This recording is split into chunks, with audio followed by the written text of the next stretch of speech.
প্রধান উপদেষ্টা অধ্যাপক ডক্টর মোহাম্মদ ইউনূস বলেছেন, গত আগস্টে ক্ষমতা নেওয়ার সময় তিনি বাংলাদেশকে বিধ্বস্ত অবস্থায় পান, যা গাজার পরিস্থিতির মতোই ছিল। ব্রিটিশ সংবাদ মাধ্যম দ্য গার্ডিয়ানকে দেওয়া এক সাক্ষাৎকারে তিনি এসব কথা বলেন। ডক্টর ইউনূস বলেন, শেখ হাসিনা দেশের অপূরণীয় ক্ষতি করে গেছেন।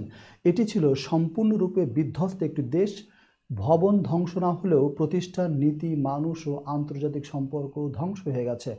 গত ৫ আগস্ট ছাত্র জনতার আন্দোলনে আওয়ামী লীগ সরকার পতন হয়। ক্ষমতাচ্যুত প্রধানমন্ত্রী শেখ হাসিনা দেশ ছেড়ে ভারতে আশ্রয় নেন এবং সেখানেই আছেন। এরপর ৮ আগস্ট অন্তর্বর্তী সরকারের দায়িত্ব গ্রহণ করেন ৮৪ বছর বয়সী নোবেল বিজয়ী ডক্টর ইউনূস। প্রধান উপদেষ্টা আরও বলেন, শিক্ষার্থীদের অনুরোধেই তিনি দায়িত্ব নিয়েছেন। হাসিনার শাসনামল নিয়ে তিনি বলেন, ওটা কোনো সরকার ছিল না, ছিল দস্যুদের পরিবার।